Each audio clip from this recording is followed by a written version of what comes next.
determinar si es conveniente para el país independientemente del término que se utilice, si se diga si se privatiza o no se privatiza el sector energético los recursos naturales que pertenecen a México. Cuando se celebró el Tratado de Libre Comercio de América del Norte, el entonces presidente Carlos Salinas de Gortari sabía perfectamente bien que no podía negociar por la prohibición constitucional el sector energético y se mantuvo una gran reserva sobre este tema, es decir, no entró a la negociación el que pudiera explorarse, explotarse o comercializarse el sector energético perteneciente a nuestro país. Y a la pregunta, ¿qué sucede en el caso de que se reformen los artículos constitucionales y este impedimento constitucional que no existió cuando se celebró el Tratado de Libre Comercio de América del Norte ya no exista y se permita la inversión? Porque este es el término que debería de utilizarse más que hablar de privatizar. ¿Qué significa inversión en el Tratado de Libre Comercio? Y a esto yo quisiera responder que, sobre todo en Estados Unidos, pero también en otros países, después de la experiencia que tuvieron en la nacionalización y expropiación petrolera, y desde antes tenían una enorme preocupación porque no pudieran hacer efectivos las inversiones que tenían, que estaban en manos extranjeras, en manos de en territorio nacional, y que pudieran acudir a los tribunales nacionales y agotar los recursos internos para poder dilucidar cualquier problemática referente a su inversión. En este estado de cosas, una de las peticiones expresas cuando se celebró el Tratado de Libre Comercio es que cualquier conflicto relacionado con las inversiones de los canadienses o norteamericanos se llevara o se ventilara ante tribunales internacionales, más que tribunales internacionales, ante arbitrajes internacionales. El capítulo 11 del Tratado de Libre Comercio de América del Norte es el que regula toda esta cuestión de las inversiones. Entonces, de realizarse la reforma energética y permitirse, porque ya se hubieran reformado los artículos constitucionales, la inversión extranjera, automáticamente el Estado mexicano estaría perdiendo soberanía sobre esos recursos. ¿En qué sentido? En que cualquier conflicto relacionado con la inversión de estos extranjeros no se llevaría a cabo la controversia, no tendría lugar en tribunales nacionales, ni en la Suprema Corte, ni ningún tribunal nacional, se llevaría ante tribunales internacionales, ante los tribunales en específico del arbitraje del CIADI, que es un centro de inversiones, un centro de arbitraje en materia de inversión que se constituyó precisamente por el Banco Mundial para garantizarle a los extranjeros, este centro de arbitraje internacional, que que estuvieran tranquilos, que no se preocuparan, que finalmente no iban a padecer, si realizaban inversiones en otros países, las expropiaciones o nacionalizaciones que habían padecido en el pasado, no solamente México, sino otros países también de América Latina. Y esto estaba vinculado sobre todo con una problemática a la cual le tienen terror los norteamericanos. A la fecha hay varios profesores de la Universidad de Columbia, entre ellos está el profesor Alejandro Garro, que han estudiado los efectos de la cláusula Calvo que está contenida en nuestra Constitución en el artículo 27 y que hoy se puede decir que a nivel internacional no produce efecto jurídico alguno y que no sería suficiente que en las escrituras o en los instrumentos legales se estampara esa cláusula para impedir que la reclamación internacional se fuera al arbitraje del CIADI. México, por consecuencia del propio Tratado de Libre Comercio, capítulo 11, no tendría el beneficio de la inmunidad soberana no estaría sometido a esa, más bien, no gozaría del derecho que goza todo Estado de poder ser llevado, ventilado el asunto ante un tribunal con los pares que fuera a nivel internacional, sin un arbitraje en que un particular, el particular que invierte y el Estado mexicano resolverían este asunto y estableciéndose en la mayoría de los casos, en estos arbitrajes, que cualquier afectación a la inversión se considera una medida expropiatoria o de nacionalización y como es el caso de Metalclar, que es el caso más pues ahora sí más dramático, y que costó al país millones de dólares. En las comisiones de reclamaciones México-Estados Unidos, por si alguno dudara que si la cláusula Calvo tiene vigencia o no, es el caso, curiosamente traje, este es uno de los dos tomos, son dos tomos, México y las comisiones internacionales de reclamación. Aquí es precisamente todas las medidas de nacionalización y expropiación, México tuvo que pagar. O sea, lo que ahorita queremos regalar prácticamente, México tuvo que pagar para volverlo a tener en sus manos, para poder ejercer soberanía sobre lo que eran sus recursos naturales. Bueno, en uno de estos juicios, precisamente en la decisión número 13, los Estados Unidos de América, en nombre de North American Drilling Company of Texas, reclamante contra los Estados Unidos mexicanos, se discutió con mucho detalle la cláusula Calvo. Y no, obviamente no voy a leer todo, pero sí quiero nada más leer un parrafito. Dice: la comisión no vacila en declarar que no existe regla internacional que prohíba que el derecho soberano de una nación de proteger a sus ciudadanos en el extranjero pueda ser sujeto a limitaciones en algunas circunstancias. En algunas circunstancias, el derecho de protección diplomático ha sido limitado por tratados entre las naciones en términos semejantes a la cláusula Calvo. Y continúa y acaba señalando que aunque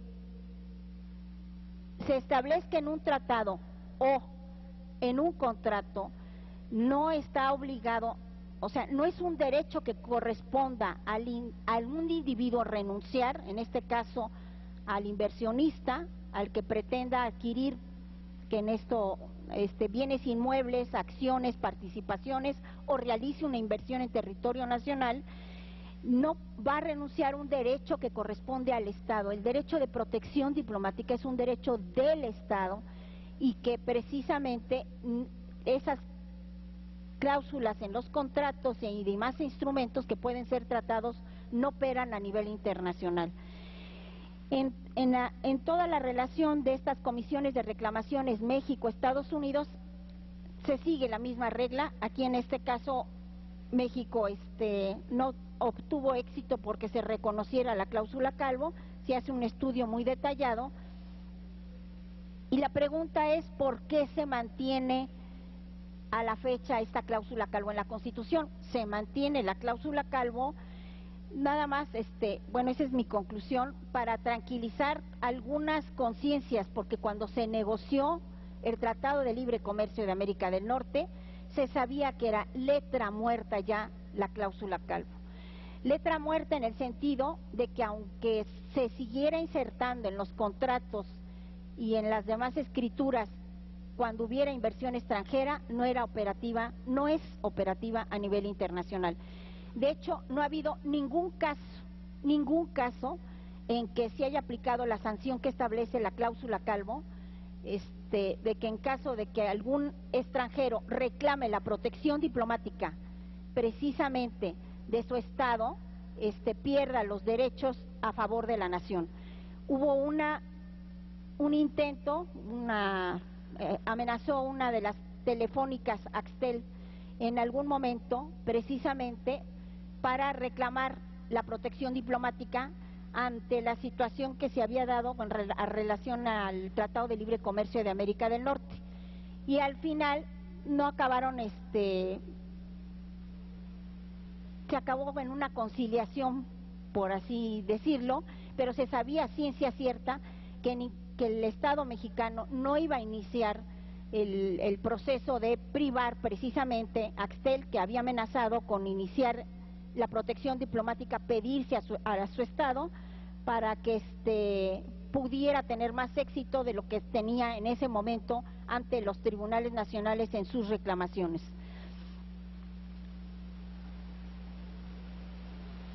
¿Y cuál sería el escenario que a nosotros nos reservaría en el caso de que se reformara la Constitución y se permitiera la inversión extranjera de conformidad con el Tratado de Libre Comercio de América del Norte y de conformidad también con el resto de nuestras disposiciones constitucionales, dígase la cláusula Calvo? Pues el escenario sería el siguiente. Yo normalmente les digo a mis alumnos que no por que yo le cambie a un caballo, le pongo una pijama con rayas blancas, me voy a cambiar la naturaleza al caballo. El caballo va a seguir siendo caballo. Yo si digo se va a privatizar, no se va a privatizar, eso no importa. O sea, al momento de autorizar la inversión extranjera, pierde el control México sobre este recurso natural. Es decir, deja de ejercer soberanía sobre estos recursos y ya en ese momento es irreversible, vuelvo a insistir, si se cede a manos extranjeras esta situación. Si quisiéramos, como es en el caso de los bancos, si ahorita quisiéramos tomar una medida de nacionalización o expropiación, como la que se tomó en su momento en el caso de los bancos, que se les dijo que estaban en manos de mexicanos y que fue con el presidente José López Portillo, fue banca estatal y que se les pagó con bonos pagaderos a 10 años, y etcétera, etcétera, etcétera. Eso, si ahorita se quisiera dar, no es viable. No es viable, ¿por qué? Porque de conformidad con el Tratado de Libre Comercio de América del Norte, tiene que ser en una moneda de los 7, tiene que ser equiparable al precio que tuvo el bien que se está expropiando en el momento de la expropiación en el mercado. Es decir, que si se sabe que se va a expropiar y su valor en el mercado es de quién sabe cuántos millones de dólares, y después cuando ya se anuncia por X circunstancias disminuye el valor, es el valor que tenía en el mercado, independientemente de que disminuya. Es un costo altísimo para el país y tiene que ser inmediata, no tiene que ser posterior, porque las normas sujetan a la expropiación o nacionalización a las normas del derecho internacional. Si no inmediata, pues en un tiempo oportuno, no puede ser dentro de 10 años o 5 años, y no puede ser en una moneda que no sea del grupo del G7, es decir, en pesos, que en el caso de la nacionalización que se dio en México, pues no se les pagó en ninguna moneda fuerte, es decir, se les pagó en bonos a pesos mexicanos después precisamente del gran control de cambios y de la pérdida monetaria que tuvimos en ese momento. Esa sería la primera, o sea, no podríamos revertir esta situación, no ejerceríamos ningún control ya, ejercicio de soberanía sobre estos recursos. ¿Por qué digo esto? Porque cualquier conflicto se sometería a estos arbitrajes, al arbitraje del CIADI, arbitraje en el que el Estado renuncia a su inmunidad soberana, es decir, no actúa como Estado, sino como un particular en un conflicto con otro particular, y que lo puede conllevar precisamente a no tener estos privilegios, a que cualquier obstáculo, el más mínimo que tenga a cabo en su inversión, se pueda derivar en una pérdida multimillonaria para el Estado mexicano. Y pongo como ejemplo el caso de Metalclark. Metalclark, que es el asunto más sonado, han sido ya 3 los del mecanismo del Centro de Arbitraje de inversiones del CIADI, que no somos parte de este instrumento, pero sí aceptamos por el Tratado de Libre Comercio de América del Norte someternos al mecanismo de solución precisamente establecido en a pesar de no ser parte alterno al mecanismo que establece este arbitraje y renuncia el Estado mexicano a su inmunidad. Entonces, al someternos a este arbitraje, en el caso de Metal Clark, lo que sucedió fue que un norteamericano había solicitado un permiso, autorizaciones, está vinculado con materia ambiental, para un contenedor de residuos altamente peligrosos. A nivel federal le dan la autorización, a nivel local, tanto el municipio como el estado se lo niegan, no puede iniciar las operaciones, y esto es llevado al arbitraje del CIADI por este mecanismo. En lo que consideraron los árbitros es que había sido la medida tomada como equivalente a una expropiación o nacionalización por no haberlo dejado abrir ni siquiera, por la negativa de uno de los permisos, por haberse negado unos días, equivalente a una nacionalización o expropiación, y por eso fueron millones de dólares lo que tuvo que pagar el Estado mexicano. Y para acabarla de rematar, ese basurero todavía está ahí y están siendo afectados muchísimos mexicanos que están respirando plomo y distintos contaminantes, y que unos tienen afectados de por vida su salud gracias a esto. El norteamericano se fue con sus millones de dólares, la empresa está huido, por así decirlo, y no hay forma, o sea, Semarnat no retira estos residuos, y esto ya tiene más de 8, 9 años. Imagínense ustedes lo que puede suceder, cualquier problema vinculado con una inversión, no sé, un pozo petrolero, pensemos lo que fue el Iztoc, o el último, una gran derrame, daño, que vengan aquí a explorar y explotar, se va a este arbitraje, va a ser responsable el Estado mexicano, no, pero no el Estado mexicano con sus privilegios, podríamos decir, como Estado, sino como particular Pemex. A lo mejor el capital es insuficiente, y no porque esté participando el inversionista extranjero lo va a salvar de este reclamo internacional. Ahora, si es el reclamo que se dañen por una actividad del inversionista extranjero, que finalmente se ocasionen daños a particulares, personas físicas o morales, que se haga tocamos madera para que no sea así, que haya un derrame como el que hubo en el Iztoc o como el que hubo ahí en las costas de Luisiana, y que por generaciones el daño ambiental se dé, que no permita a los pescadores seguir pescando, que se dañe al turismo, etcétera. Lo que va a ocurrir es que se va a ir a un arbitraje, el inversionista se puede lavar las manos, ¿no?, y decir, pues mi límite de responsabilidad y mi seguro es y el que va a responder es el Estado mexicano, pero ante tribunales internacionales. Y todos los particulares, díganse personas físicas y morales, no van a tener presencia para reclamar, ni siquiera decir, este derecho es mío.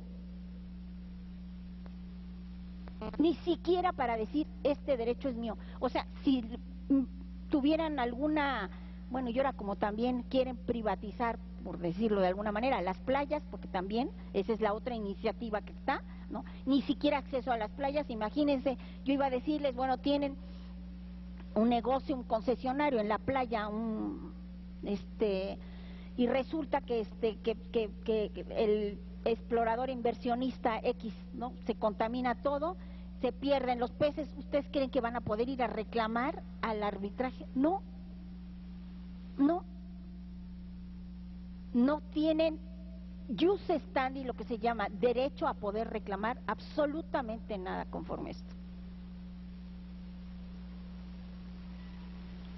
Absolutamente nada, porque no se van a ventilar las reclamaciones ante tribunales nacionales, ni que poder decir que si se violan derechos humanos, que si el amparo, que si el derecho al desarrollo, lo que ustedes gusten, no se va a poder. Y esto que se ve en el Tratado de Libre Comercio América del Norte, esto, van a decir, bueno, es nada más canadienses y norteamericanos. Esto, lo mismo tenemos en los demás acuerdos de inversión con los demás estados o países con los que ha celebrado México, que son muchísimos, y con la Unión Europea. O sea, porque se dicen algunos que con Brasil, pues igual tenemos acuerdo de inversión. Entonces se van a lavar las manos y van a decir, perdón. Perdón. Bueno, pues con esto termino. Espero haber sido no muy enredada y algo clara. Gracias. Muchas gracias. Muchas gracias a la maestra Loreto Ortiz con su espléndida, y precisa y clara exposición. Vamos a continuar con el maestro Jorge Calderón Salazar. Fue profesor de la Escuela de Ciencias Sociales de la Universidad Autónoma de Sinaloa. Tiene licenciatura en Relaciones Internacionales por la Escuela de Altos Estudios en Ciencias Sociales en París. 1966 a 1970 cursó la licenciatura en Economía por la Universidad Nacional Autónoma de México. En 1971 al 97, profesor de la Facultad de Economía de la UNAM. 1979-1991, profesor de la Maestría en Desarrollo Rural de la Universidad Autónoma de Chapingo. De 1985 a 1988, coordinador de proyectos de investigación del Instituto de Investigaciones Económicas de la Universidad Nacional Autónoma de México. 1990, asesor de proyectos de investigación en la Maestría en Desarrollo Rural de la UAM Xochimilco. En su trayectoria administrativa, de 1971 a 1972, fue investigador en la Subsecretaría de Planeación de la Secretaría de Recursos Hidráulicos. En 1986 a 1987, asesor del Centro de Estudios Históricos del Agrarismo en México de la SRA. 1989-1990, consultor del programa Formación de Recursos Humanos de alto nivel de la ONU, la FAO y la CEPAL, diputado federal en la 60 legislatura, secretario de la Comisión de Programación, Presupuesto y Cuenta Pública, senador propietario de la 57 legislatura. En 1989, miembro activo del PRD. En 1989 a 97 participó en la Comisión de Programas Económicos. En el 91 al 97, consejero nacional, asesor en las áreas de Economía, Relaciones Internacionales y Desarrollo Rural. En 1995 al 96, secretario de Relaciones Internacionales del CEN del PRD, coordinador y autor del libro Reforma Agraria y Colectivización Ejidal en México, coordinador y autor del libro Tratado de Libre Comercio de América del Norte, coautor de 30 libros sobre economía, desarrollo rural y relaciones internacionales, articulista de coyuntura y propuesta de órganos del PRD. En 1986, coordinador y autor del libro Agricultura, Industrialización y Autogestión Campesina del Centro de Estudios Históricos del Agrarismo en México. 1986, coordinador y autor del libro Reforma Agraria y Autogestión Campesina de la UNAM. En 1991, coordinador y autor del libro Reforma Agraria, Alimentación y Desarrollo Agroindustrial en la Cámara de Diputados. En 1996, coordinador y autor también del libro Análisis, Crítica y Propuesta de la Red Mexicana de Acción frente al Libre Comercio. Y en 1994, coordinador y autor del libro Democracia, Soberanía y Desarrollo Económico Nacional de la Cámara de Diputados. Le cedemos la palabra al maestro Jorge Calderón. Gracias, senador. Bueno, en primer término, quiero agradecer al grupo parlamentario del PRD en el Senado de la República, a su coordinador, el senador Miguel Barbosa, y al senador que modera esta mesa, al senador Fernando Mayans, la invitación a participar en esta mesa redonda. Debo precisar que lo hago en mi carácter de ciudadano mexicano en ejercicio de mis derechos políticos y de profesor de Economía Internacional en la Facultad de Economía de la Universidad Nacional Autónoma de México, actividad que realizo desde hace más de 3 décadas en nuestra máxima casa de estudios. Entrando en materia, he preparado una ponencia de la que solo me referiré en algunos fragmentos, y dada la brevedad de los tiempos de exposición en un evento de estas características y trascendencia, es natural que haga una intervención centrada y focalizada en algunos puntos que estimo relevantes. En primer término, quiero destacar a ustedes que lo que sostuve como diputado federal del Partido de la Revolución Democrática en la 55 legislatura del Congreso de la UNAM hace ya 20 años, hoy lo reitero. El capítulo de energía, al igual que el capítulo de inversión y el capítulo de compras de gobierno del Tratado de Libre Comercio de América del Norte, que entró en vigor el 1 de enero de 1994, son capítulos que contienen graves y serias violaciones a la Constitución Política de los Estados Unidos mexicanos. Particularmente, la autorización que establece el párrafo 5 del anexo 602 del Tratado de Libre Comercio de América del Norte, de autorizar que productores independientes de energía sean quienes generen electricidad en violación a lo establecido en el 27 constitucional hasta hoy vigente, lo dije en ese momento, lo dije en 92, lo dije en 93 y lo digo en este año 2013, es una violación a la Constitución. Los Estados Unidos de América presionaron desde 1992 para que en el capítulo de energía se estableciera la privatización del sector energético mexicano, tanto de petróleos, refinación y comercialización y distribución, como de electricidad. En breves minutos que el Grupo Parlamentario del PRD me permite dirigirme a ustedes, quisiera centrar mi comentario en el aspecto eléctrico, que es el menos conocido de la iniciativa de reforma energética del presidente Enrique Peña Nieto, la del 12 de agosto de 2013, porque conlleva riesgos severos en materia del interés nacional y de la soberanía nacional. Reitero, esta autorización establecida en el Tratado de Libre Comercio de América del Norte para que los particulares generaran electricidad ha originado, tal como era previsible desde inicio de los 90, que en periodos específicos, tal como el diputado Francisco Carrillo, diputado de 2003 a 2006, lo denunció en varias ocasiones, no solo el 36% de la generación nacional de energía eléctrica sea producida por particulares, sino tal como Carrillo y otros ingenieros eléctricos nacionalistas lo han denunciado, hay lapsos en que el 40 hasta el 45% de la generación nacional de energía eléctrica está hecha por particulares en condiciones lesivas para el interés nacional, porque hay ocasiones en que para mantener la eficiencia energética de las plantas privadas transnacionales de energía eléctrica establecidas en México al amparo de las reformas legales a la Ley de Energía Eléctrica del 92 y del Tratado de Libre Comercio, se limita la producción de electricidad de termoeléctricas, propiedad de la Comisión Federal de Electricidad, para incrementar la eficiencia energética de las plantas privadas.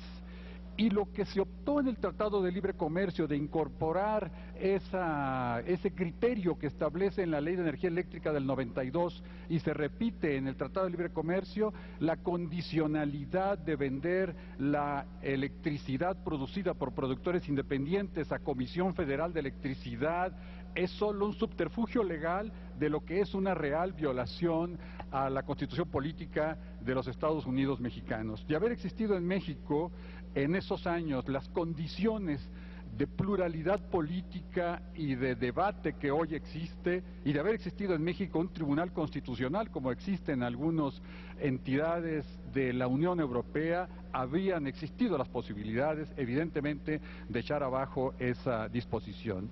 Y razón tiene la diputada Loretta Ortiz de hacer una sólida referencia a las normas del capítulo 11 del Tratado de Libre Comercio de América del Norte, porque uno de los elementos claves de las violaciones al espíritu y la letra de la Constitución y la cláusula Calvo, como ella correctamente destaca, fue que en el capítulo 11 de inversión se cancelan los requisitos de desempeño.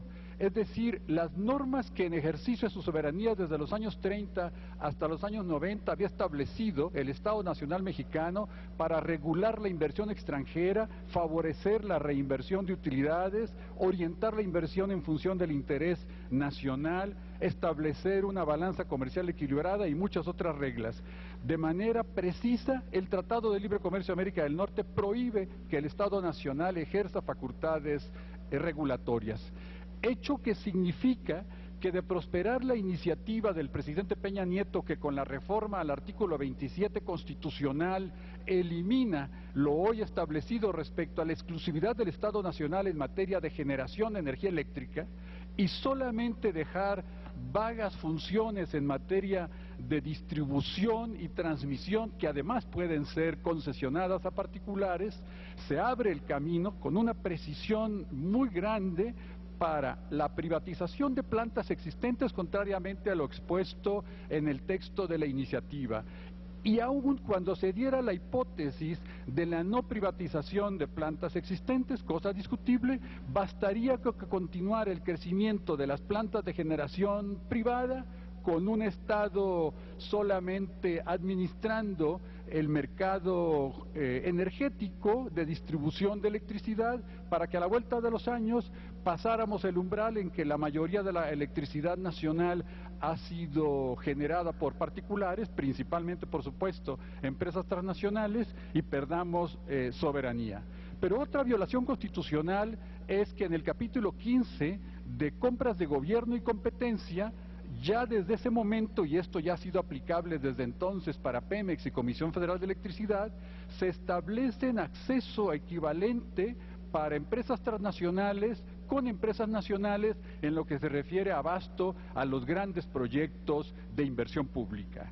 Durante muchos años en América Latina, incluido México, las compras de gobierno fueron un medio fundamental para el crecimiento económico y la promoción del desarrollo nacional. Hubo largos periodos en el gobierno de los Estados Unidos de América, de Francia, de Alemania, de Japón.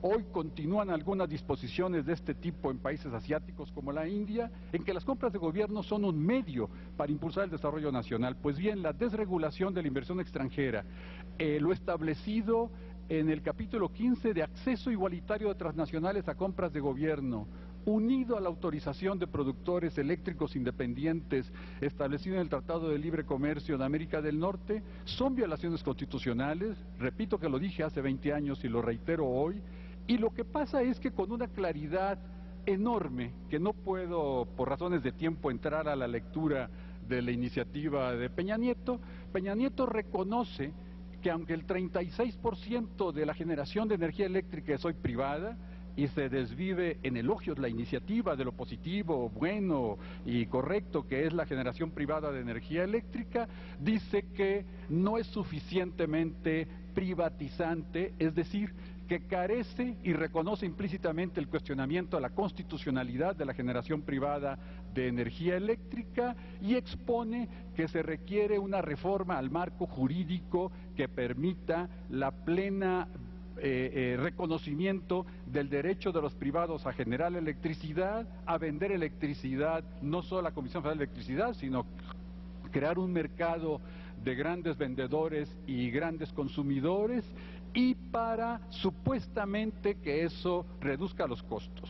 Ahora, como correctamente lo señala la propuesta de reforma energética que el Partido de la Revolución Democrática ha presentado recientemente, ni en California, ni en Chile, ni en los Estados Unidos de América en general, ni en la Inglaterra de Margaret Thatcher, la privatización de la electricidad y la creación de un mercado eléctrico con interconexión de productores privados que oferten electricidad a los consumidores, en ningún caso ha generado disminución de costo del servicio eléctrico a los consumidores, ni a los grandes ni a los pequeños. Peor aún, en Chile, en los Estados Unidos de América, particularmente en California con Enron, en Inglaterra y en otros países, la privatización eléctrica ha ido acompañada de gigantescos cortes de energía con apagones que a veces se han extendido, como el que se hubo en la costa pacífico de los Estados Unidos de América por un día entero, igual que en Chile, igual que en Inglaterra, por una razón elemental. Privilegian los productores privados la rentabilidad de corto plazo en detrimento de las inversiones de largo plazo en mantenimiento y prevención de riesgos, y los efectos son catastróficos no solo para la economía nacional en su conjunto, sino incluso para la seguridad nacional.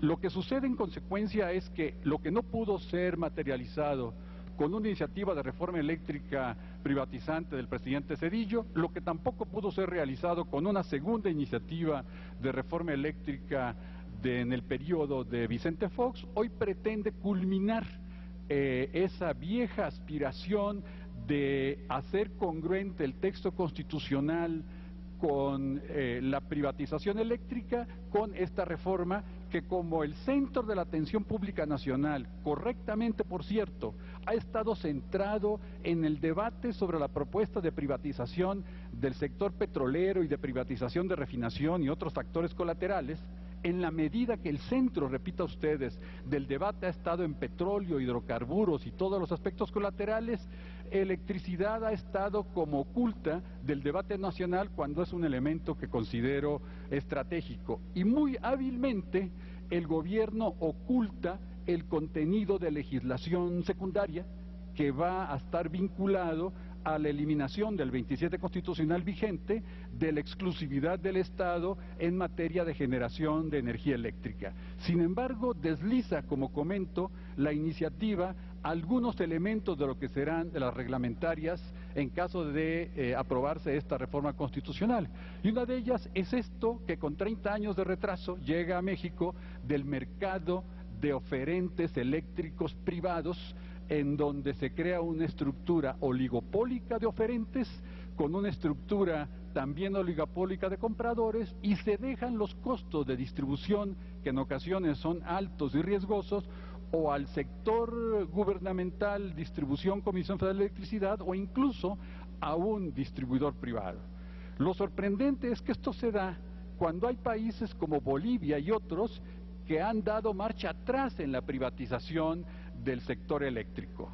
Correctamente, la diputada Loretta hace referencia a la vulnerabilidad que representa el que sean empresas extranjeras sujetas a las normas ordinarias del Tratado de Libre Comercio de América del Norte en materia de inversión, las que trabajen en el sector energético. Yo quisiera concentrarme en el sector eléctrico añadiendo varios elementos más. Conocí como diputado federal, gracias a la participación de organizaciones no gubernamentales, uno de los borradores del Tratado de Libre Comercio de mediados del 92, previo a la aprobación de las reformas a la Ley de Energía Eléctrica del 92 que autorizó la generación privada de energía eléctrica. Y lo sostuve en 92 y lo reitero hoy, que la modificación a la Ley de Energía Eléctrica mexicana que permitió la generación privada de electricidad se hizo después de que en la mesa de negociación estaba la propuesta estadounidense en materia de inversión privada en el sector energético mexicano, y donde tuvo más claridad este esquema privatizante, porque no se establecieron claramente los candados constitucionales, fue en el sector eléctrico. Pero hay más.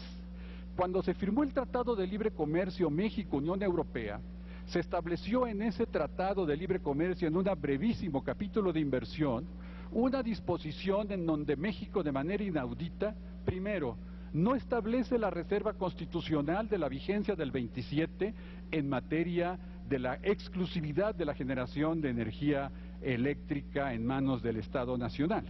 Y segundo, el Tratado de Libre Comercio México-Unión Europea vigente, que me tocó analizar, cuestionar y criticar siendo senador de la República en ese periodo de aprobación del Tratado de Libre Comercio México-Unión Europea, promete que México eliminará en breve plazo las restricciones constitucionales vigentes. Se llegó al extremo de que embajadores de la Unión Europea ejercieron directa presión sobre mi investidura de senador de la República para que yo retirara las objeciones al capítulo de inversión en materia de privatización que tenía ese Tratado de Libre Comercio. Obviamente, presiones que rechacé con la fuerza que me daba la investidura constitucional que el pueblo de México me había dado. Y en diversos diálogos previos y posteriores a la aprobación del Tratado de Libre Comercio, algunos ya como consultor y asesor ciudadano del Partido de la Revolución Democrática, las transnacionales de manera obsesiva insisten e insisten e insisten. Está bien, podemos generar la electricidad con base a la ley del 92 y lo dispuesto en el Tratado de Libre Comercio de América del Norte y los dispuesto en el Tratado de México-Unión Europea, pero queremos la reforma constitucional. Basta leer declaraciones empresariales casi cualquier día, cualquier hora, en esta materia para ver cómo esta obsesión ha estado presente. Pero como si esto no fuera suficiente, México ha firmado, como hacía referencia la diputada Loretta Ortiz, un conjunto de acuerdos de promoción y protección recíproca de inversiones con prácticamente todos los países de la Unión Europea que amplían la protección a las empresas transnacionales. Y son acuerdos claramente anticonstitucionales, no importa cuántas veces los haya ratificado el Senado de la República, porque cancelan facultades soberanas no solo en materia de cláusula Calvo, sino en materia de regulación de inversión extranjera. Y lo que ya sucedió con Metalclad y con otras empresas que en paneles de solución de controversias a favor de transnacionales han obligado al gobierno mexicano a pagar indemnización por el ejercicio de derechos ciudadanos, está abierta esta posibilidad, solo que en el marco del proceso presente y futuro de privatización energética, eléctrica y petrolera, las indemnizaciones que México tuvo que dar al especulador financiero que fue el dueño de Metalclad van a ser pequeñas si tiene frente a sí a Unión Fenosa, a Enron o a las grandes empresas generadoras de electricidad de los Estados Unidos y de Europa en el marco de una controversia por el ejercicio soberano de recursos energéticos. La afirmación de que van a bajar los costos a los consumidores de la electricidad no es sostenible porque ninguna experiencia internacional muestra que la privatización eléctrica se vaya a reflejar en una disminución de los costos, repito, a la generación eléctrica. La promesa de que la privatización generará energías limpias y sustentables y mejora tecnológica tampoco es sostenible. No hay una sola experiencia en los distintos casos internacionales en que privatizar significa contribuir a la reducción de emisiones que producen el efecto invernadero. Y hay esta experiencia que ya tenemos los mexicanos en una serie de campos en que ha habido privatizaciones, llámese bancos, llámese ferrocarriles o muchísimos otros rubros, en que privatizar ha significado en muchos casos incrementar costos a los consumidores mexicanos y privilegiar, como lo han hecho muchas transnacionales en muchos países y en México, la inversión de corto plazo sobre las inversiones de mediano y largo plazo para preservar intereses colectivos y medio ambiente. Pero la sinergia que puede establecerse entre un sector energético integrado en el ámbito de petróleo, refinación, extracción y explotación de crudo, con un sector eléctrico integrado, esa sinergia, complementación, obviamente se rompe si estamos en la perspectiva de privatización del sector petrolero y de refinación y de privatización del sector eléctrico.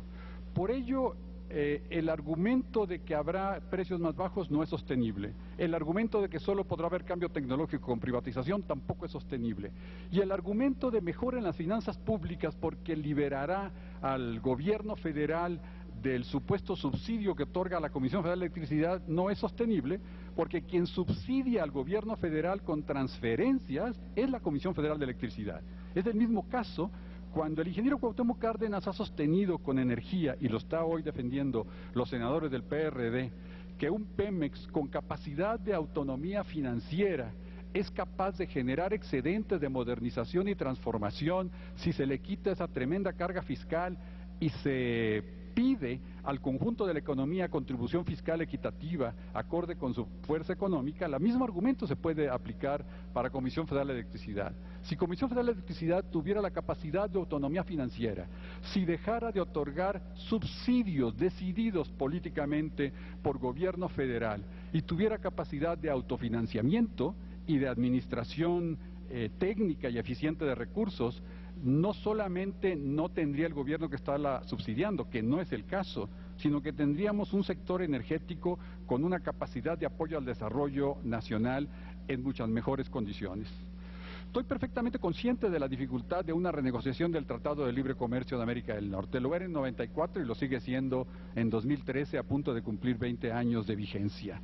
Pero sigo considerando que aquellas disposiciones del Tratado de Libre Comercio de América del Norte que violan la Constitución, por lo menos la Constitución vigente, dado que no se ha aprobado la propuesta de reforma constitucional del presidente Peña Nieto, y espero que no se apruebe, las normas del Tratado de Libre Comercio de México y Unión Europea y las referentes a inversiones del Acuerdo de Promoción y Protección de la República de Inversiones debieran ser objeto de una revisión, repito, en materia de su constitucionalidad. Y hay un conjunto de propuestas que están formuladas en la iniciativa que ha presentado el ingeniero Cuauhtémoc Cárdenas que deben ser respaldadas. No quisiera terminar esta exposición sin referirme a la muy correcta iniciativa de que en caso de que sea aprobada la reforma constitucional que propone el presidente Peña Nieto, se sume el esfuerzo de millones de ciudadanos mexicanos, hombres y mujeres, para que con las formalidades requeridas de la ley en términos de presencia de notarios en la firma del documento que pida la consulta nacional sobre la constitucionalidad de esta reforma, pudiera, a través de esta consulta nacional, cumplidas las formulaciones de ley y siendo esta vinculante y obligatoria en su resultado, echar abajo esta reforma en caso de que sea aprobada. Comprendo la dificultad de que el 40% del electorado mexicano participe en la consulta nacional y comprendo la dificultad de que tengamos mayoría de este 40% mínimo que participe en la consulta. Pero hay naciones como Uruguay que lograron detener la privatización energética a través de un mecanismo similar de una consulta ciudadana. Y yo creo que podemos confiar en la memoria histórica del pueblo mexicano, en su voluntad de cambio y su voluntad nacionalista, y apoyar a los senadores del PRD que están presentando esta iniciativa de reforma energética soberana, nacionalista, para reivindicar el desarrollo energético independiente de nuestro país. Hago votos porque esta ruta que han marcado los senadores del PRD en esta iniciativa, que por cierto, señor senador, exhorto respetuosamente a los señores senadores del PRD a que difundan con mayor amplitud esta iniciativa que no solo es positiva, sino que plantea un conjunto de reformas a leyes y a disposiciones en muchos ámbitos del aspecto energético, tanto del sector petrolero, de hidrocarburos, como del marco regulatorio y legal, como del sector eléctrico, haciendo énfasis correctamente en la autonomía de gestión y en la necesidad de que una reforma fiscal integral, equitativa y justa libere recursos para que deje de ser Pemex y Comisión Federal de Electricidad la fuente de recursos fiscales y sean otros sectores con mayor capacidad económica los que contribuyan al desarrollo de la nación y pueda Pemex y Comisión Federal de Electricidad autofinanciarse contribuyendo al desarrollo nacional. Muchas gracias.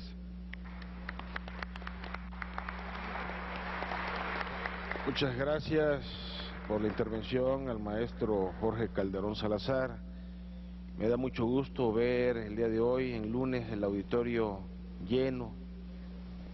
Ve el interés por el tema.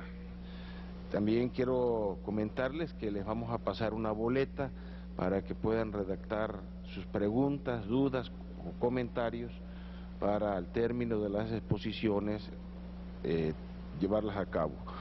Quiero agradecer la presencia del senador Isidro Pedraza que nos acompaña el día de hoy. Muchas gracias. Y agradecer, por supuesto, a la maestra Efigenia Martínez que se integró a la mesa. Maestra, bienvenida, muchísimas gracias. Y vamos a continuar con la charla con el embajador Jorge Eduardo Navarrete López. Es economista y diplomático mexicano, ha desempeñado el cargo de embajador en diversos países y misiones mexicanas. Es licenciado en Economía por la Universidad Nacional Autónoma de México. Navarrete López fue presidente de la Sociedad de Exalumnos de la Facultad de Economía de la UNAM. Ha sido, además, investigador del Centro de Investigaciones Interdisciplinarias en Ciencias y Humanidades de la UNAM y del Centro de Estudios México-China. Ha sido embajador de México en Venezuela, Alemania, Naciones Unidas, China, Chile, Brasil, Austria y Yugoslavia. Además, fue subsecretario de Políticas y Desarrollo Energético de la Secretaría de Energía, investigador del Centro de Investigaciones Interdisciplinarias en Ciencias y Humanidades de la UNAM y del Centro de Estudios México-China. Fue elegido por nuestro amigo Andrés Manuel López Obrador como canciller de la Secretaría de Relaciones Exteriores en su gabinete propuesto en el 2012 de haber ganado las elecciones. Tiene la palabra, maestro. Gracias. Buenas tardes a todos. Agradezco la presencia y el interés de ustedes en seguir el debate de estos foros sobre reforma energética. Agradezco también la invitación que me permite estar ante ustedes esta mañana. Preparé una ponencia sobre el tema que, dadas las limitaciones del tiempo, no será posible darle lectura completa, pero pongo un ejemplar de la misma en manos del señor senador, presidente de la mesa, para los efectos de la memoria respectiva, y limitaré mi intervención a algunos de los puntos que considero centrales, habiendo manifestado estos obligados reconocimientos iniciales que extiendo con todo cariño a mi maestra, doña Ifigenia Martínez Hernández. Quise enmarcar las consideraciones específicas sobre la forma en que la desprotección que supondría la aprobación de la propuesta oficial de reforma energética, tanto en su sector, en el sector petrolero como en el sector eléctrico, se vería amplificada en virtud de esa reforma, en caso de que fuese aprobada, digo, es un decir, eliminaría lo que se ha llamado alternativamente la cláusula petrolera o la reserva petrolera del Tratado de Libre Comercio de América del Norte, instrumento al que aludiré como NAFTA, que me parece una sigla más eufónica y más explosiva que la que corresponde a sus iniciales en castellano. En efecto, como ya ha sido dicho en esta mesa, el sector energético mexicano, en términos generales, está excluido hasta ahora en virtud de esa excepción o de esa reserva de la aplicación de las disposiciones generales del NAFTA, en particular las que se refieren a la inversión, al comercio y a las compras intergubernamentales, pero in toto a casi el conjunto del tratado. La razón jurídica que permite la existencia de esa cláusula de excepción es que las actividades energéticas que allí se enumeran de manera limitativa son consideradas estratégicas por el Estado mexicano, y en función de esa calificación de estratégicas, que es una calificación constitucional, es que se les puede exceptuar de la aplicación de normas que, como ya se ha señalado y como yo abundaré en alguna medida, pueden resultar particularmente lesivas.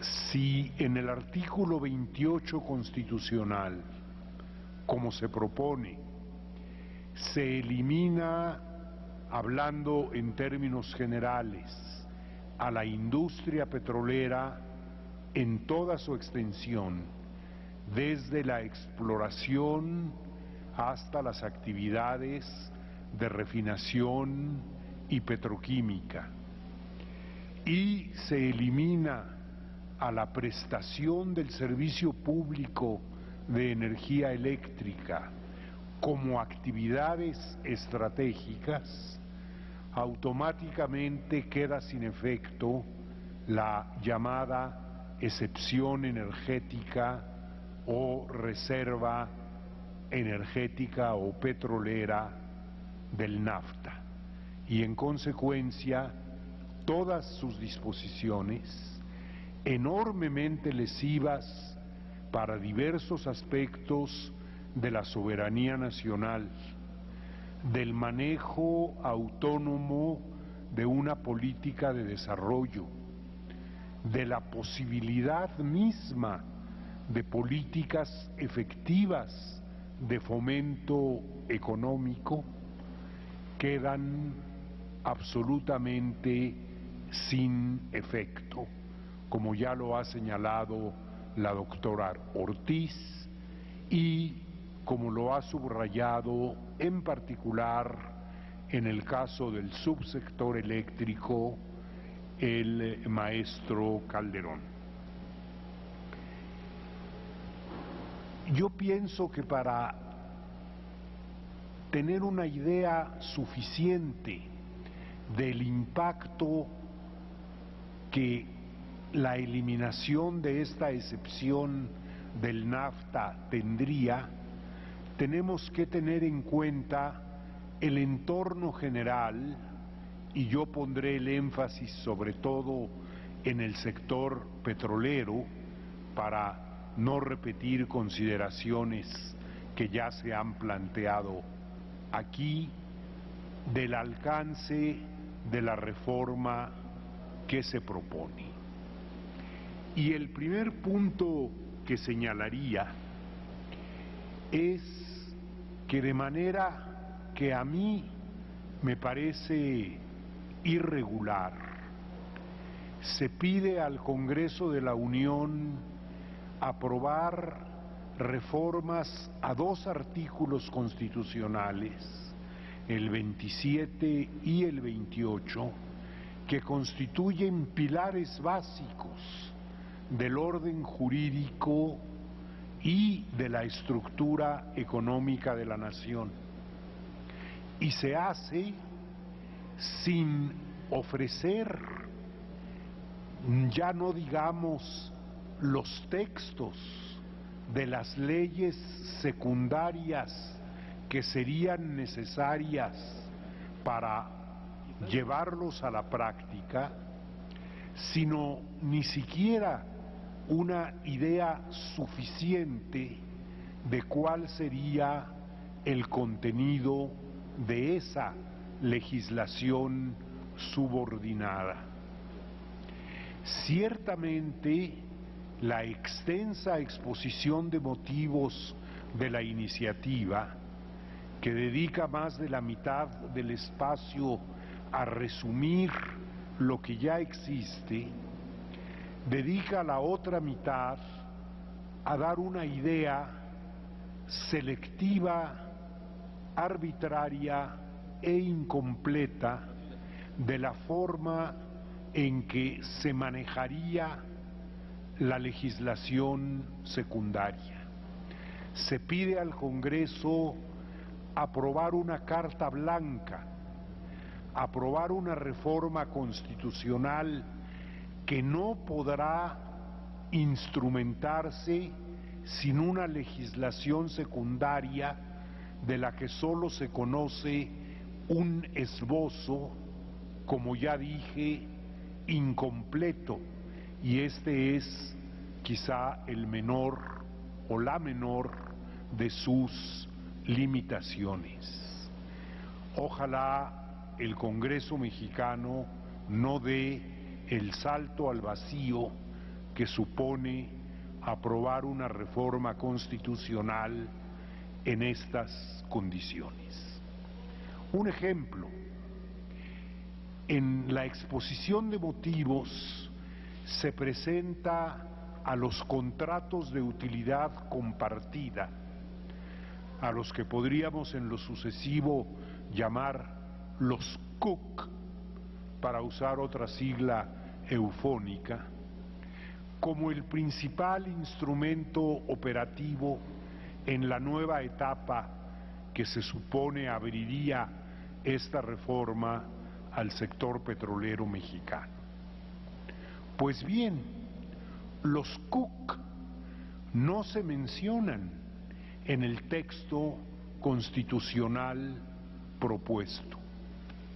Se dice que quedarán prohibidas las concesiones, pero no se dice qué instrumento se usará, de suerte que queda abierta la puerta para que en la legislación secundaria se instrumenten únicamente estos contratos de utilidad compartida u otras formas similares, comunes en el mundo petrolero internacional, los contratos de producción compartida, las licencias, los permisos, y si en el debate legislativo llega a modificarse el texto de la propuesta constitucional o se sigue el de otra propuesta, incluso las concesiones. Ahí hay un inmenso foco rojo encendido, porque en cualquiera de estas formas, pero mucho más en las licencias y permisos, se pierde definitivamente, como señaló la doctora Ortiz, el control soberano sobre el recurso no renovable en el caso del petróleo. Un segundo elemento del orden general que me gustaría destacar es que se ha repetido hasta la saciedad que el principal objetivo de la reforma es, en el campo petrolero, aumentar la extracción de petróleo crudo.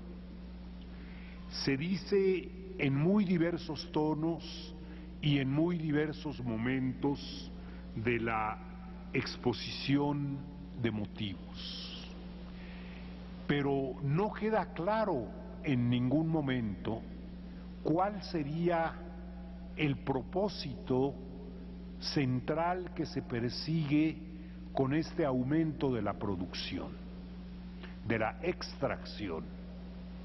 No, desde luego, la satisfacción de la demanda interna, que está más que suficientemente cubierta con los actuales volúmenes de producción, que dejan un margen exportable de alrededor de la mitad del crudo extraído.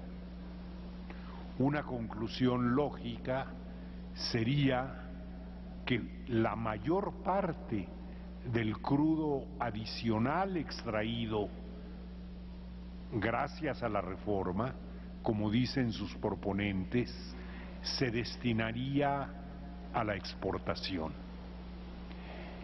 Así es como se concibe a un Pemex moderno, como una empresa que se limita centralmente a localizar, extraer y exportar crudo, y para que lo haga con mayor velocidad se propone que se asocie en contratos de utilidad compartida o en otras figuras con empresas que se supone que saben hacerlo mejor que Pemex y que a veces dan muestras de lo bien que lo saben hacer, con derrames como los de Alaska, como los de el mar Cantábrico, como los de la costa atlántica de Estados Unidos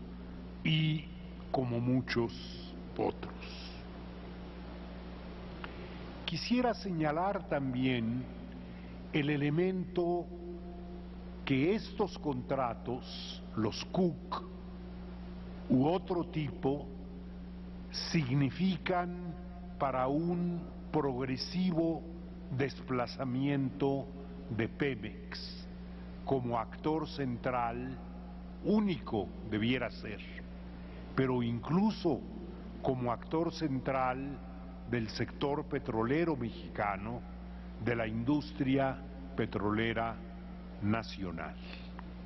Y para esto conviene ver, más que la iniciativa de reforma constitucional del gobierno, la iniciativa de ley de ingresos sobre hidrocarburos, que establece dos regímenes fiscales alternativos: el que se aplicaría a la explotación realizada por Petróleos Mexicanos a través de asignaciones petroleras, que ha sido hasta ahora el instrumento usual, y el aplicable a la extracción realizada mediante los contratos de utilidad compartida. Les invito a entrar a examinar en detalle esta iniciativa. El régimen fiscal para los contratos de utilidad compartida es mucho más favorable que el que se plantea para la producción mediante asignación petrolera.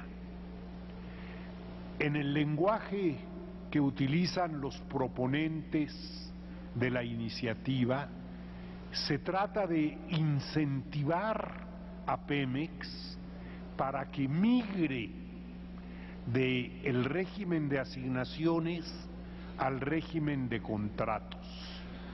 Vean ustedes cómo eligen el lenguaje: incentivar para que migre en un país en el que el sentido del verbo migrar tiene un peso social e histórico muy importante.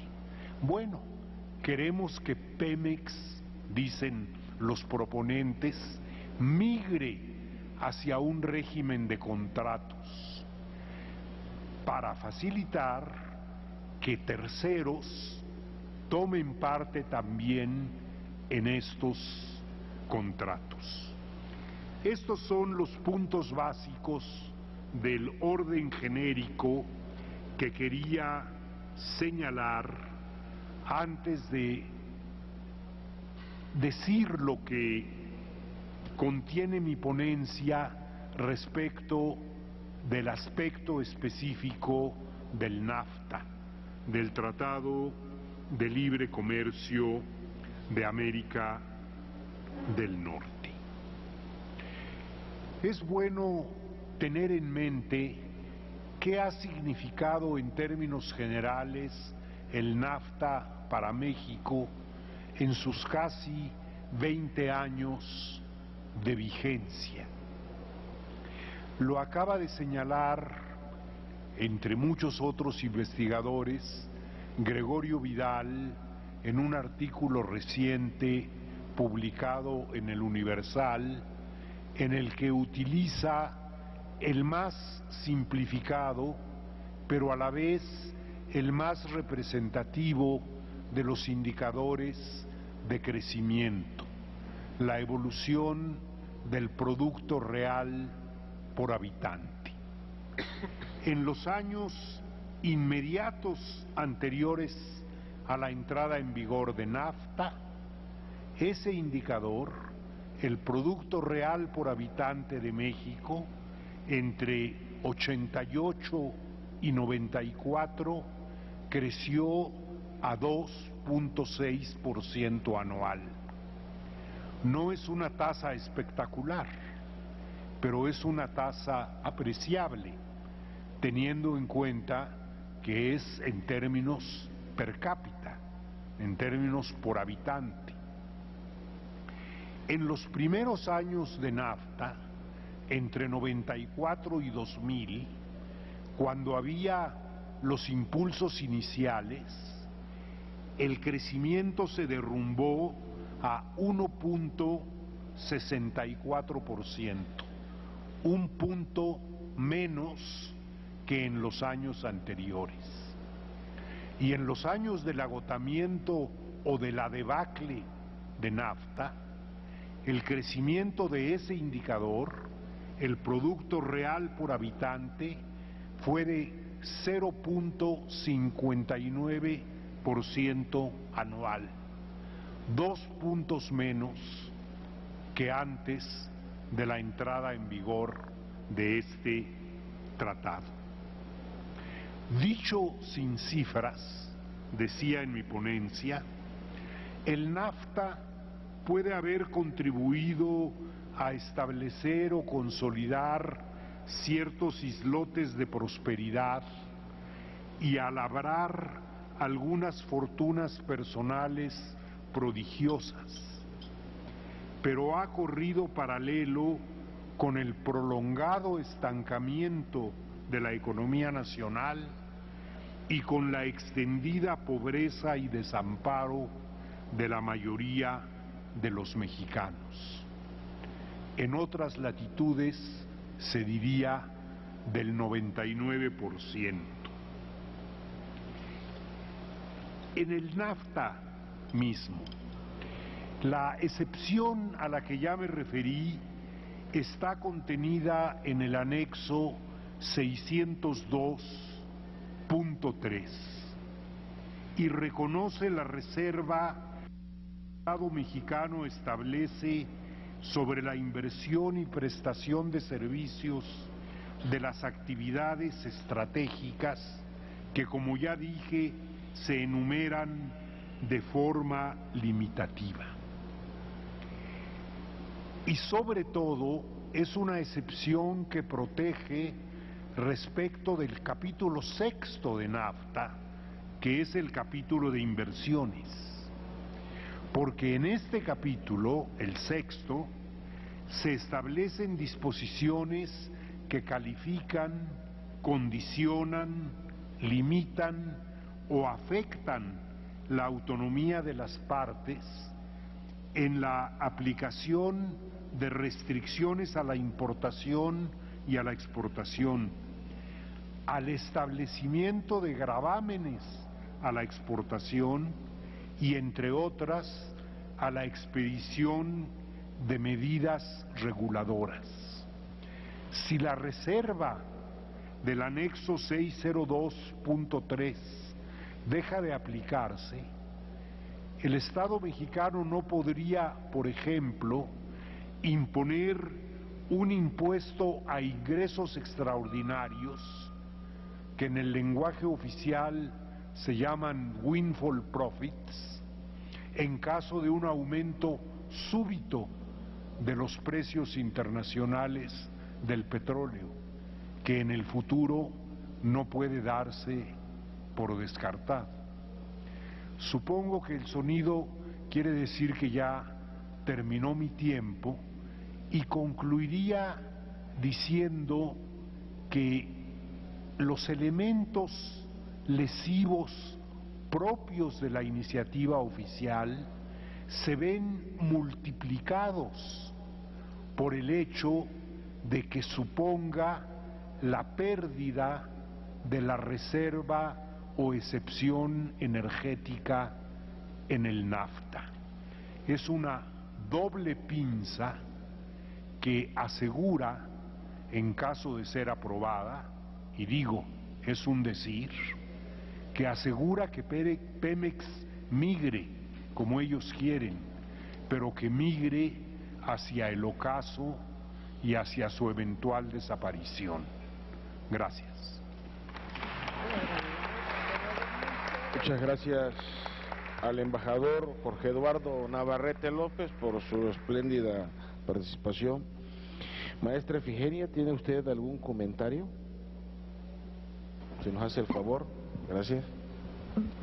Pues felicitar al Senado y a los ponentes porque nos están, pues diría yo, abriendo los ojos sobre los peligros y las posibilidades que pesan sobre este sector de la economía nacional que todos sentimos que traemos en las venas, como es el del petróleo, tanto por la lucha que hemos hecho, que es histórica y que va junto con la de nuestro país, y por el significado que tiene este elemento que ciertamente no es eterno, no es permanente.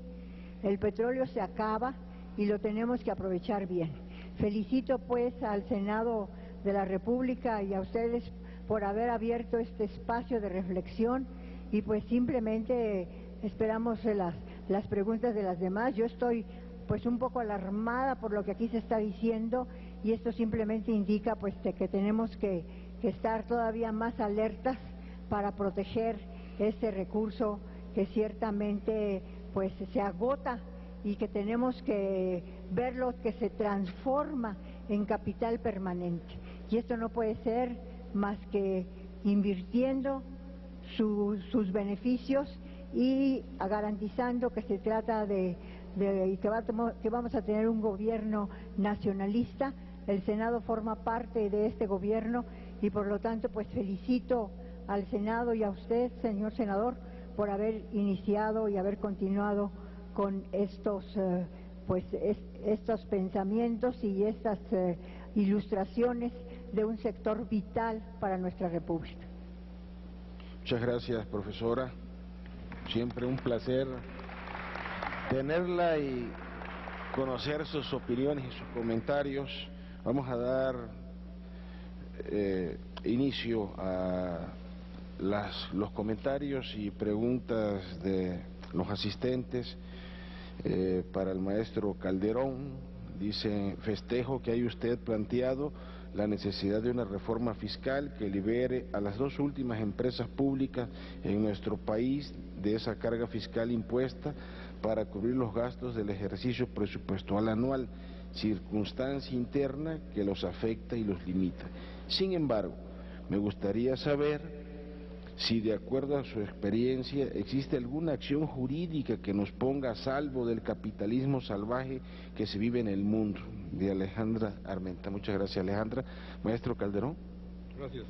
¿Ya quiere que responda, señor senador? Pues, sí, lo hago con mucho gusto. Razón existe, y seré puntual en el comentario, de insistir en este vínculo entre una reforma hacendaria equilibrada, progresista, de corte equitativo, y la liberación de la carga fiscal que el gobierno federal impone a Pemex y Comisión Federal de Electricidad. Reitero, tal como lo expuse, que esta idea, que ha sido expuesta desde hace tiempo por el ingeniero Alberto Castillo, cuya memoria hoy evoco, y por el ingeniero Cuauhtémoc Cárdenas, en términos de un sector energético sólido, autocapitalizable con recursos que genera y liberado de cargas fiscales onerosas, es puntal del desarrollo nacional. Y aunque la brevedad se impone, evidentemente, bueno, no evidentemente, pero mi punto de vista es que la propuesta de reforma hacendaria que ha sido presentada por el gobierno federal, salvo aspectos positivos como el gravamen a utilidades derivadas de la compraventa de acciones y a utilidades que en lo específico tienen los titulares de estas acciones, quienes la detentan, y otros aspectos, no cumple la función de elevar sustancialmente en forma equitativa los ingresos fiscales. Un país de la dimensión de México, con apenas 11% de recaudación fiscal directa, cuando naciones de nuestro nivel y características oscilan con niveles de recaudación del 20 al 30% del Producto Interno Bruto, evidentemente no puede continuar así. Somos un país diverso y complejo, pero con un ingreso fiscal petrolizado, y yo añadiría también con una dependencia de los ingresos provenientes de Comisión Federal de Electricidad. Concluyo simplemente reiterando el elemento importante que es una política energética soberana, distinta a la privatizante propuesta, con una reforma hacendaria integral de corte distinto a lo que ha sido presentado. Y en materia de acción jurídica,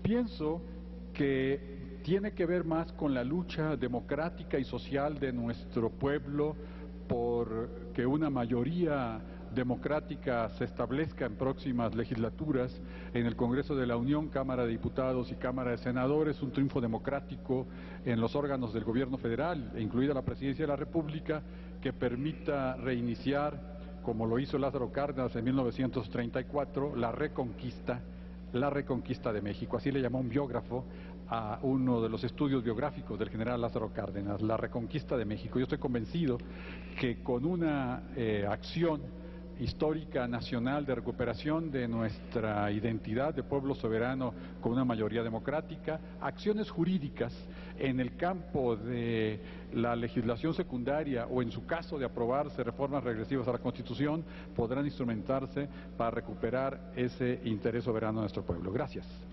Muchas gracias, maestro Jorge Calderón.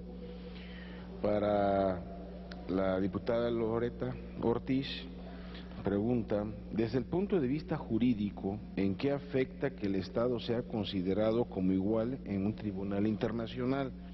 ¿Qué beneficios específicos pierde quien no los puede tener como particular? Agradezco la pregunta. Lo que significa, bueno, el término, uno de los derechos del Estado es la inmunidad soberana, y a esto renunció precisamente al aceptar los términos del capítulo 11 del Tratado de Libre Comercio de América del Norte, que sería el aplicable de aprobarse la reforma constitucional. Este derecho de inmunidad soberana tiene tres fases, podríamos decir, más que tres fases, se manifiesta en tres ámbitos. Uno es el que los actos del Estado soberano, en este caso del Estado mexicano, no puedan ser llevados ante tribunales de otro Estado extranjero, sino que en todo caso, si se origina una responsabilidad, tendría que ser ante una jurisdicción universal. Segundo, que los bienes pertenecientes al Estado, como son las reservas monetarias, lo que son embajadas, legaciones y demás embarcaciones de guerra y oficiales, gozan de este beneficio de inmunidad, tampoco puedan ser no puedan ser sometidas a juicio ni puedan ser expropiadas. Y tercera, la tercera manifestación es precisamente de la que gozan los funcionarios del Estado, dígase presidente de la República, ministros de Relaciones Exteriores, embajadores y cónsules. Entonces tiene tres manifestaciones: por actos de Estado, por lo que se refiere a los bienes y por lo que se refiere a las personas que realizan una función de Estado. Voy a dar un ejemplo de lo que ocurrió en materia de deuda, porque esto es muy ejemplificativo. En 76, con el acto de José López Portillo, en virtud del cual se estableció el control de cambios, se nacionalizó la banca. Había inversionistas, o más que inversionistas, cuentavientes, personas comunes norteamericanos que habían invertido sus dólares en precisamente sucursales de Banamex y Bancomer, banca mexicana en Estados Unidos. Después del decreto precisamente del presidente José López Portillo, que convirtió los dólares, se estableció el control de cambios, les llamaron en ese entonces pancholares, porque ya la cotización no era un peso por 12, sino era por algo como 84.50 de dólar. Entonces llegaron, imagínense, a los norteamericanos, que fueron y ahí en Texas, en las sucursales de Banamex, en cualquier entidad norteamericana, dejaron sus dolaritos y les dicen, pues ya no te vamos a entregar tus dolaritos, sino pesitos, 84.50 por cada dólar. Pues eso presentó una reclamación internacional de todos estos cuentavientes, pero no pudieron reclamar nada, o sea, no, absolutamente nada, porque lo que argumentó México en ese entonces es inmunidad de Estado. El decreto en virtud del cual se nacionalizó la banca es un acto de Estado realizado por el presidente de los Estados Unidos mexicanos, y la banca en Estados Unidos estaba sujeta a las leyes mexicanas porque eran sucursales, no filiales, situación que cambió con el Tratado de Libre Comercio, por cierto, y entonces no pudieron reclamar absolutamente nada. Y si ese es el ejemplo que yo doy en cuanto a los derechos que se verían afectados de los mexicanos. Y en todo caso, si hubiera una reclamación por ese decreto, que no procedió ninguno, tendría que irse ante un órgano de jurisdicción internacional, donde estos norteamericanos no tenían jus standi, no tienen posibilidad de reclamar absolutamente nada. Entonces, el beneficio de la inmunidad soberana del Estado, al que renunció el Estado mexicano al aceptar el capítulo 11 del Tratado de Libre Comercio, lo coloca como cualquiera de nosotros, como cualquier ciudadano, y por tanto pueden ser sometidos a la jurisdicción de cualquier tribunal, arbitraje, puede ser un tribunal, el de Estados Unidos, el de Japón, el de China, cualquier tribunal, y pierde también el beneficio de la inmunidad de ejecución, es decir, pueden ser embargados los bienes pertenecientes al Estado. Piénsense en reservas monetarias depositadas o invertidas por parte del Estado mexicano en cualquier parte del mundo. Esos son los grandes beneficios que se pierden. Entonces, si se llega a decidir una resolución en el mecanismo del capítulo 11, del mecanismo complementario, que es responsable el Estado mexicano, sí se pueden embargar estas reservas pertenecientes al Estado mexicano. Muchas gracias, diputada Loretta. Para el embajador Carlos Eduardo Navarrete, de aprobarse la reforma constitucional en materia energética, ¿sería indispensable renegociar el NAFTA con un capítulo energético, señor embajador?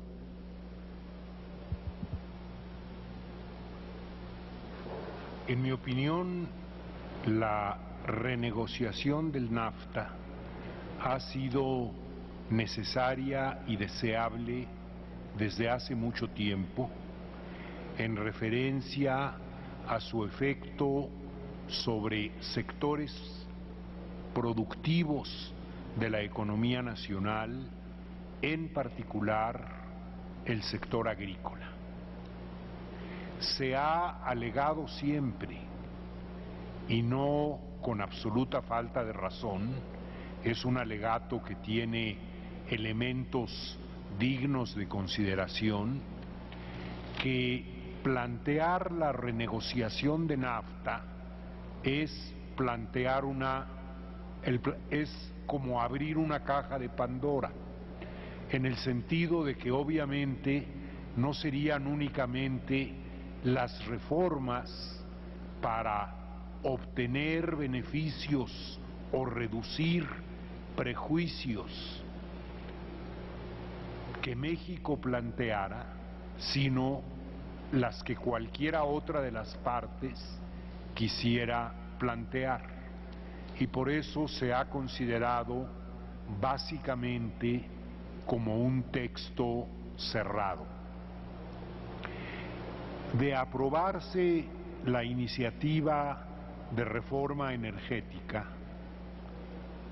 es un decir, si eso ocurriera, no sería necesario en sí renegociar, simplemente dejaría de aplicarse la excepción ahora contenida en el anexo 306.9 o 3.906, en fin, el anexo correspondiente, que quedaría ahí como letra muerta, inaplicable, porque han dejado de ser considerados estratégicos por el Estado mexicano, el sector petrolero y el sector de distribución para servicio público de energía eléctrica.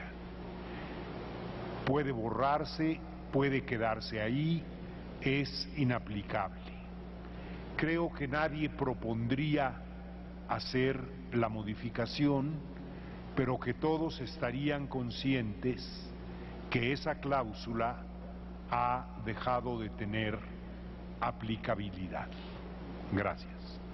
Muchas gracias, señor embajador. Maestro Jorge Calderón, hay preguntas que se relacionan y las estamos condensando, ¿sí? Dice, ¿es posible la renegociación del Tratado de Libre Comercio, dado que prohíbe cláusulas regulatorias? Y que si la transición energética adecuada, sin tener las necesidades de establecer contratos de interconexión, así como la renta de energía CFE por parte particulares mismos, a los que se les ha concedido los derechos de vender sus excedentes, ¿cómo se podría lograr esta transición energética adecuada? Tiene la palabra maestro Calderón. Gracias, senador. En términos formales, es viable la renegociación del Tratado de Libre Comercio de América del Norte, como de otros instrumentos internacionales, como el Tratado de Libre Comercio México-Unión Europea o los acuerdos de promoción y protección recíproca de inversiones. En términos reales las cosas son mucho más complejas. Ya hace unos cuantos minutos el embajador Jorge Eduardo Navarrete alude a la conveniencia de la renegociación en temas tan sensibles como el sector agropecuario, donde claramente ha habido un impacto extremadamente desfavorable para el interés de México, pero las dificultades que esto conlleva en cuanto a otros sectores que pudieran verse afectados en el interés nacional.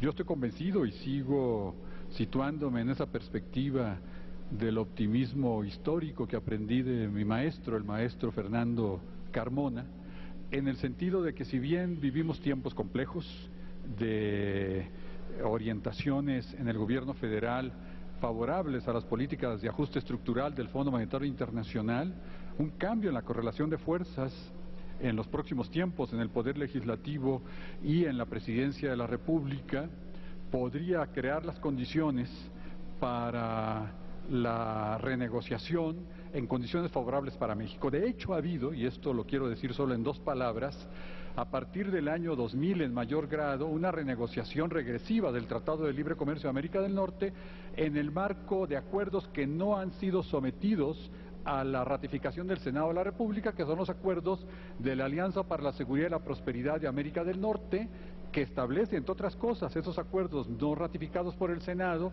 la mayor apertura al sector privado, del sector energético del país, y que a partir del gobierno de Felipe Calderón, la publicidad de los acuerdos intergubernamentales desapareció, pero que existe evidencia que continúa esta dinámica. Joe Biden, el vicepresidente estadounidense, ha hecho alusión a esa continua necesidad de profundizar y renegociar ese tratado, pero en condiciones que supuestamente sean favorables para los intereses estratégicos de los Estados Unidos de América. Yo creo que hay que situarnos en la otra perspectiva, viable, pero de una gran complejidad histórica, que es una renegociación positiva. Hace apenas unos años parecía imposible que países como Bolivia, Ecuador, Argentina o Brasil pudieran cambiar las reglas de inserción de estas naciones en el sistema económico internacional, y las han cambiado, y de manera positiva y con resultados muy favorables para su interés nacional, pero esto depende de cambios en la relación de fuerzas internacionales.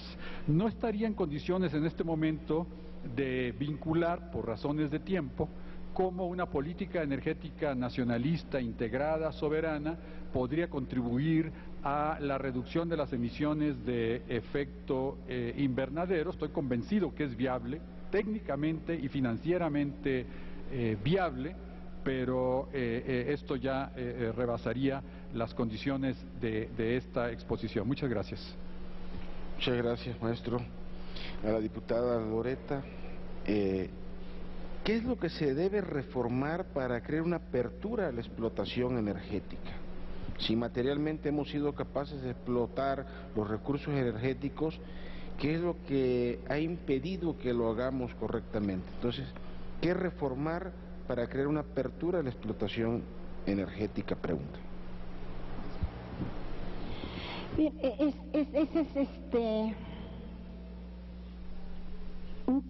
felicito la pregunta, un cuestionamiento que yo misma me he hecho. No sé si recuerden en los medios la noticia en una cadena televisiva, en un noticiero, de precisamente un acuerdo que se firmó por Hillary Clinton y por Patricia Espinosa, y que no celebró el entonces presidente de la República, Felipe Calderón Hinojosa. Ese acuerdo era un acuerdo en virtud del cual precisamente estaba cediendo entre comillas, los recursos más importantes del país, las dos en materia de hidrocarburos, los que se encuentran en el Golfo de México, gas natural, que se encuentran en la plataforma continental del país y que somos limítrofes con Estados Unidos de Norteamérica, pero la mayor proporción en esta subdivisión pertenece al Estado mexicano. Lo que quiero decir con la celebración de este acuerdo, de hecho, ya se vienen celebrando, lo que mencionó el embajador Navarrete, se vienen celebrando contratos y acuerdos contrarios a la Constitución. Entonces, me pregunto yo, ¿por qué la insistencia de llevar a cabo una reforma constitucional? Y la única explicación que encuentro, porque de hecho ya vienen haciendo todo lo que quieren hacer, es precisamente, y esto lo traigo a colación de una anécdota reciente, con relación a hice una visita con los integrantes de la Comisión de Migración para ver la reforma migratoria en Estados Unidos, y nos entrevistamos con varios senadores, tanto republicanos como demócratas, como algunos representantes, y a su servidora los dijeron en dos ocasiones, dos de ellos me dijeron: ya nos van a entregar el petróleo. Así me lo dijeron, ya nos van a entregar el petróleo. No sé, es un acuerdo, no sé si ustedes traigan a su mente el presidente Enrique Peña Nieto, antes de la elección, había ofrecido ya esta reforma constitucional y precisamente esta apertura y esta tranquilidad. La única explicación, tranquilidad para los norteamericanos, no para nosotros obviamente. Entonces, la única explicación es porque tienen, de hecho, con los contratos que celebran y con ese acuerdo que celebraron bajo la presidencia de Felipe Calderón Hinojosa, que señalo y que en la glosa del informe del presidente de ambos, el de Calderón Hinojosa y el de Enrique Peña Nieto, lo señalé, los actos que están realizando, uno por haber celebrado ese acuerdo internacional, ese es tratado formalmente, materialmente, aunque no lo sea formalmente, porque debió celebrarlo Felipe Calderón Hinojosa, porque es facultad y deber del presidente de la República celebrar cualquier tratado internacional. Es contrario a la Constitución, al 89, fracción décima, mas sin embargo, internacionalmente tiene efectos jurídicos. Entonces, no se puede en su momento denunciar, pero tiene efectos jurídicos y es válido. Ese acto, el de Felipe Calderón y el actual, del actual presidente de la República, de mantener en vigor ese tratado, constituyen o tipifican, se pudieran tipificar el delito de traición a la patria. Sin la menor duda. Es como si estuviéramos vendiendo parte del territorio nacional, como lo perdimos con Santana, cediendo el territorio nacional. Entonces, a la respuesta, ¿por qué lo están haciendo? Porque se lo exigen los inversionistas norteamericanos para tener más tranquilidad y seguridad, y porque atinadamente piensan reformar la Constitución no es un proceso sencillo y nos da más garantías, únicamente es eso, o sea, tienen temor de que haya un cambio en los próximos gobiernos y que se den por terminados los contratos, los acuerdos, que se denuncien y que no puedan seguir teniendo los privilegios que están recibiendo de nuestros recursos naturales. Muchas gracias, diputada Loret. Embajador Jorge Eduardo Navarrete, una pregunta. ¿Por qué es muy elevado el costo de la extracción del petróleo en Pemex? Así, textualmente. Hasta recientemente ese era una especie de secreto de Estado. Pemex trabaja en campos petrolíferos de muy diversa naturaleza y maneja una gama muy amplia de costos de extracción por barril según el campo de que se trate. Es una información que no corresponde normalmente a la información pública y comprobable de el organismo. Pero si se piensa en un rango de entre 8, 10 y 25, 35 dólares en función del tipo de campo de que se trate, creo que se está dentro del rango correcto. Sin duda habrá personas mucho más capacitadas que yo para responder con precisión esta pregunta. Gracias, señor embajador. Según nos dijo en un foro previo, el director de Pemex Exploración y Producción, que estaba alrededor en promedio de 16 dólares y el costo total del barril, dependiendo la región, pero promedio. Hay un comentario, dice: en lo personal agradezco toda la información dada a cada uno de ustedes, pues debido a una mala información que se tiene, nos lleva a cometer errores. Es un buen comentario. Y antes de cerrar y agradecerle a cada uno de nuestros ponentes su participación, no sé si usted tiene alguna conclusión, maestra, por favor.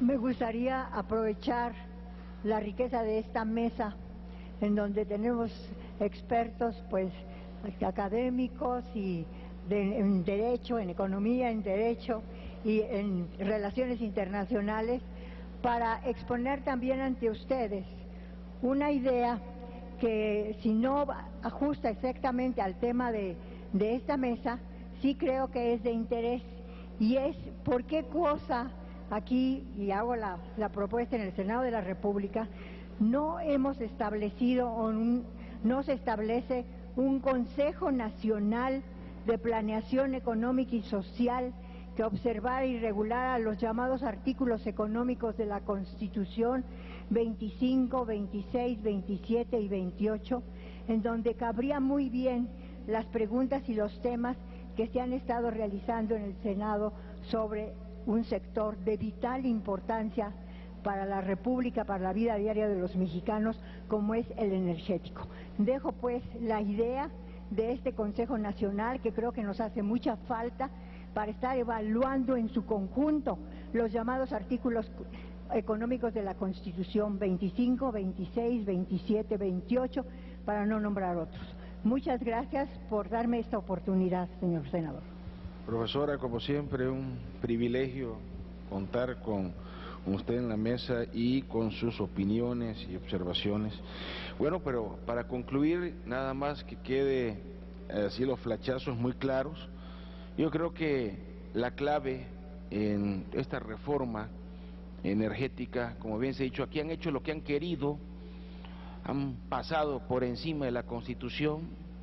Por lo menos tenemos ahí el documento donde se prohíbe, pero pues aquí no le han hecho caso, han querido, ya lo dijo la diputada, hecho lo que han querido. Ya la mitad de la producción de energía eléctrica es privada. De hecho hay estados, como el ejemplo de Tabasco, cuando se inundó, tenían las presas arriba de agua para no generar electricidad y poderles estar comprando a los privados, o sea, privilegiar la producción privada, y de repente pues llovió más de la cuenta, lo agarraron con las presas arriba y eso hizo que abrieran las presas y se inundara toda la planicie tabasqueña. O sea, el negocio, ahí el detalle. ¿Cuáles son los flashes importantes del Tratado de Libre Comercio? Ya se dijo aquí en la mesa. Uno, recordemos que se firma el 14 de diciembre del 93, entra en vigor el 1 de enero del 94, al mismo tiempo que la guerra zapatista. Así lo recibimos en México al Tratado de Libre Comercio de América del Norte. Segundo, busquen, revisen, a los que nos están viendo en la televisión, a ustedes público presente, lean capítulo 6, 11,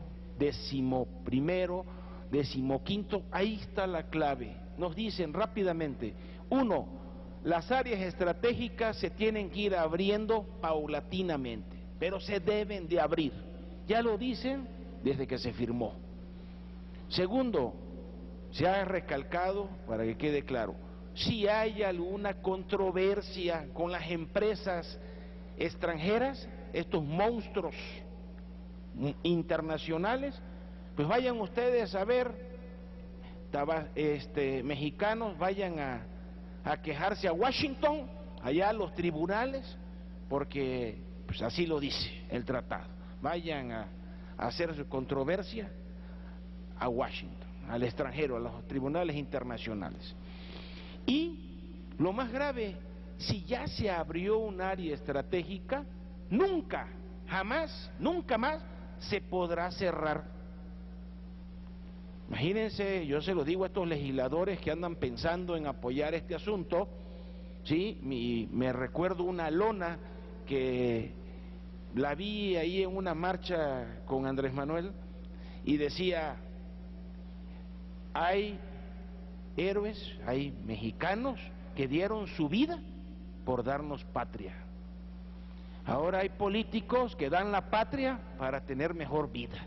Y eso no se debe de permitir. Hay que comunicar y estar conscientes de lo que estamos haciendo. Porque pues esta es una generación, aquí ya vemos 2, 3. ¿Y qué pasa con las generaciones que vienen, los que van a estar en el año 2050, en el 2080, ¿qué les vamos a decir? Que ya vendimos la patria, porque miren, las áreas estratégicas que nos van a quedar va a ser el correo de 1860, el telégrafo, son las áreas importantísimas, las estratégicas para el país. Y la energía eléctrica ya no es importante.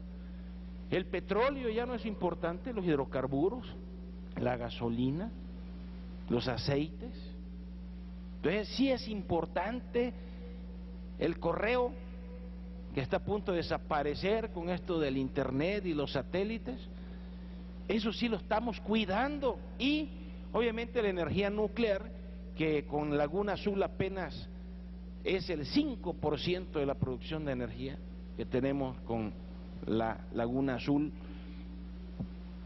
Laguna Verde, perdón, es que todo pinta azul. Bueno, pues ese es el tema.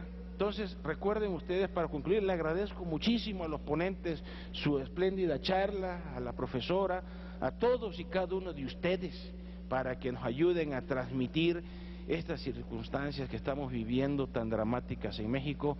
Les agradezco y recuerden que la patria se defiende, la patria no se vende. Muchas gracias.